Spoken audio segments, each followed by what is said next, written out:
Merci de nous rejoindre une fois sur Afro Info DSA 43, vendredi 6 février 2026 et de partout vous nous suivez. En tout cas, nous vous disons bienvenue.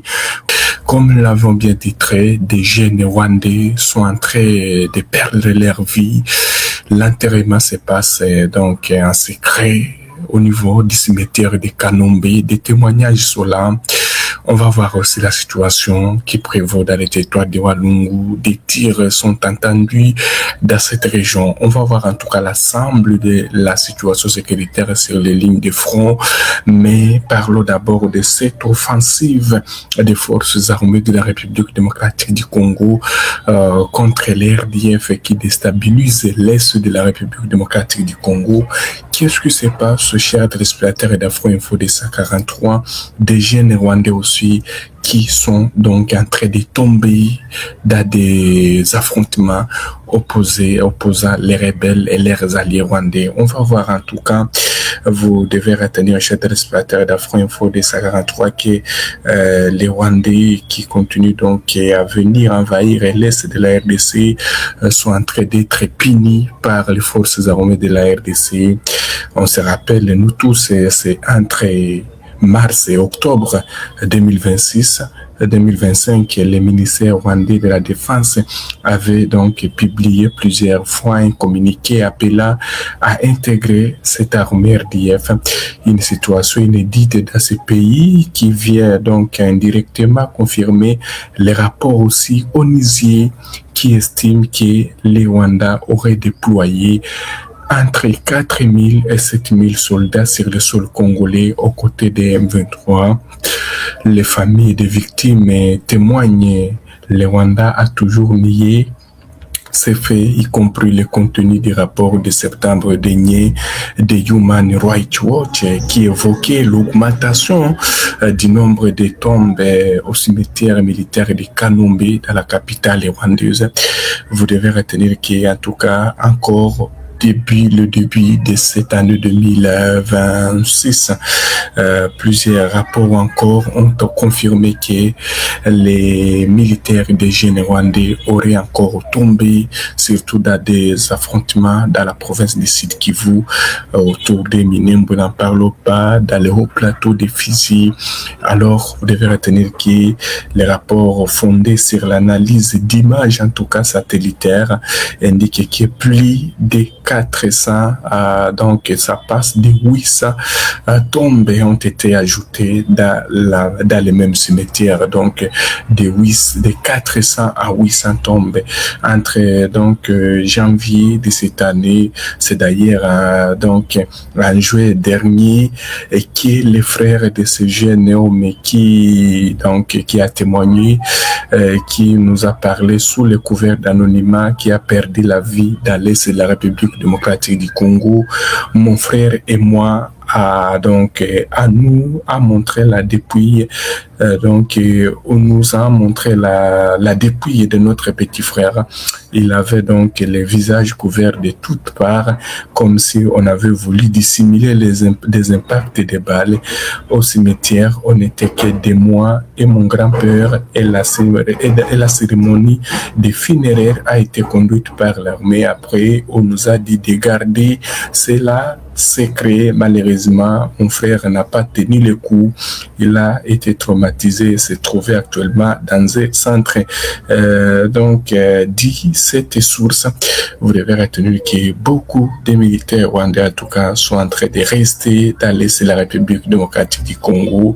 Vous devez retenir que les rebelles, leurs alliés rwandais qui continuent à subir la guerre, l'offensive, la colère des forces armées de la RDC, les RDF qui occupent illégalement les parties de la République démocratique du Congo, dont la ville de Goma, la ville de Bukavu, également d'autres entités.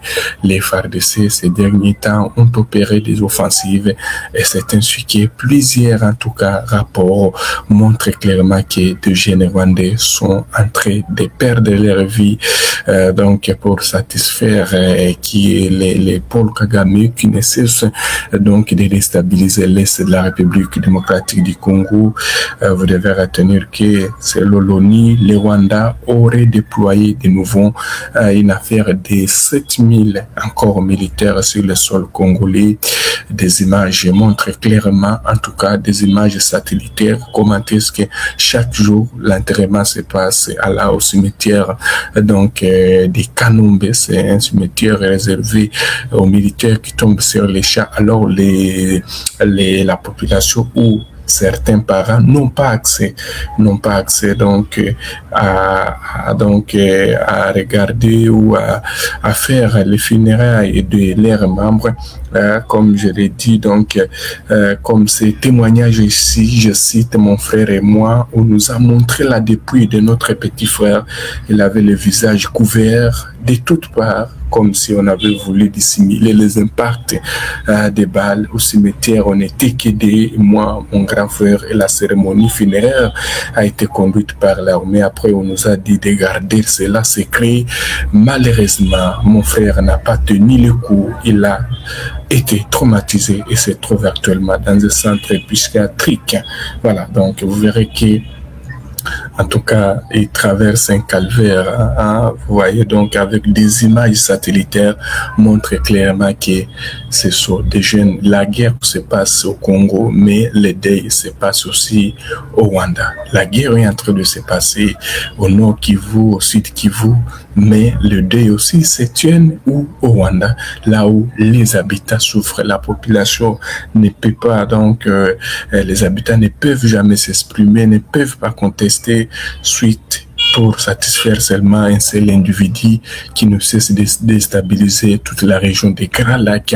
C'est ainsi que des sanctions, en tout cas des Américains, pourraient donc tomber.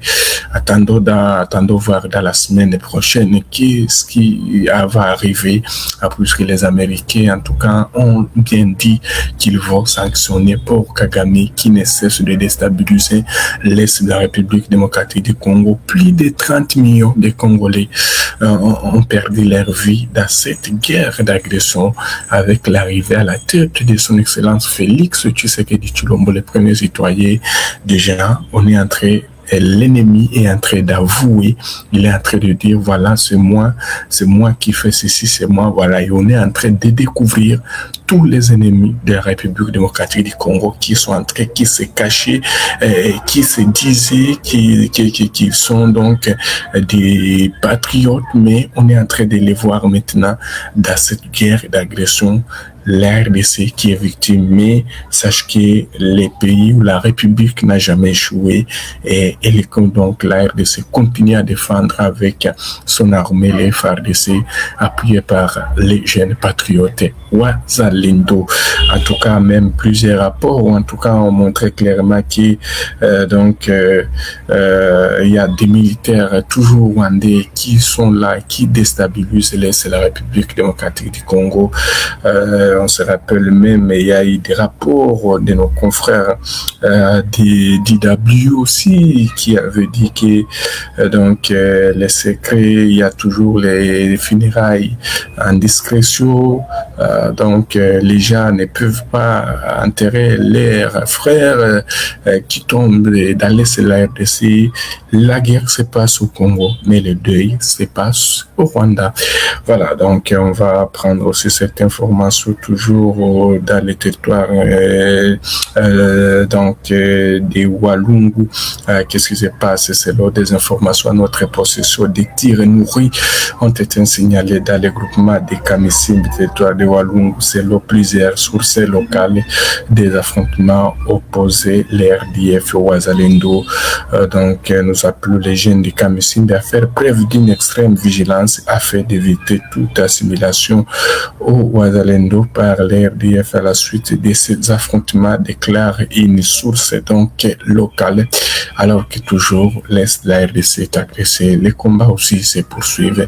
Les RDF qui cherchent donc de nouvelles localités, mais les FARDC aussi continuent à tenir pour chasser très loin l'ennemi qui est le RDF. Alors, on va apprendre cette information aussi, voilà, du Nord Kivu.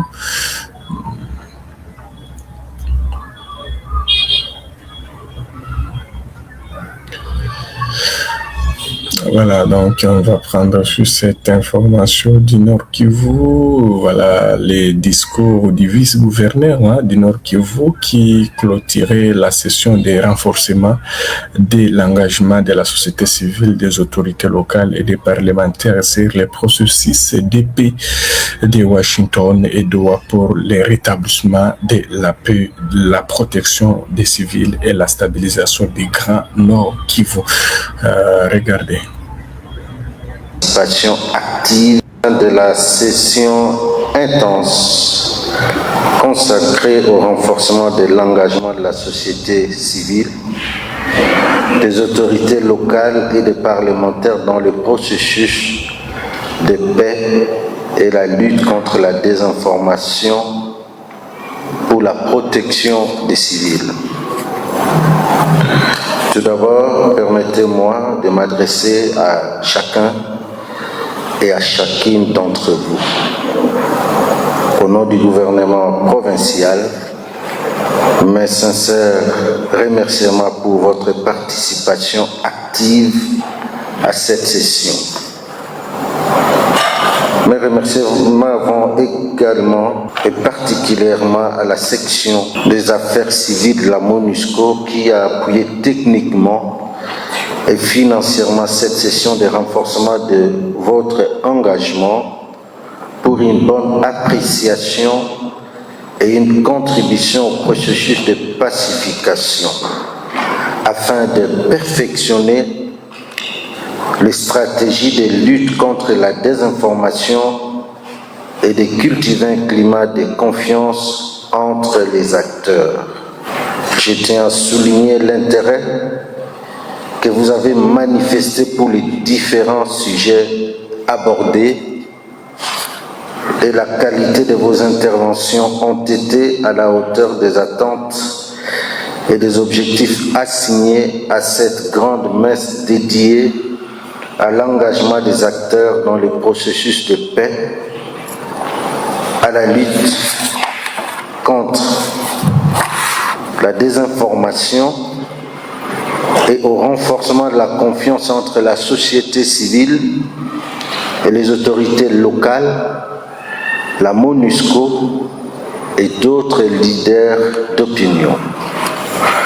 Mesdames, Messieurs, distingués invités, pendant 2 jours, vous avez respectivement jeté un regard croisé sur les différents processus de paix, passé en revue les différents mécanismes et outils qui accompagnent ce processus, interrogé les mandats de la MONUSCO face au combat de lutte contre la désinformation, évoquer les acquis du dialogue social et du DRS en tant qu'outil de prévention des conflits et de consolidation de la paix, identifier les parallélismes et les spécificités de ce processus l'un par rapport à l'autre, ainsi que les défis relatifs, définir quelle serait la contribution des acteurs de la société civile, des jeunes, des femmes et des autres leaders dans cette lutte aussi noble que la consolidation de la paix, identifier les actions que les parties prenantes peuvent mener pour que la MONUSCO contribue efficacement à la réussite de ce processus en cours, formuler des propositions et recommandations qui vont concourir à l'appropriation de tous ces outils, à ce que serait la contribution de tous les acteurs. Nous sommes arrivés à la fin de cette édition. Merci à vous de nous avoir suivis jusqu'ici. Si vous avez apprécié ces contenus, n'oubliez pas de vous abonner à notre chaîne, d'activer la cloche de notification pour ne rien manquer de nos prochaines vidéos. Likez et partagez cette vidéo. On se retrouve très prochainement. À bientôt.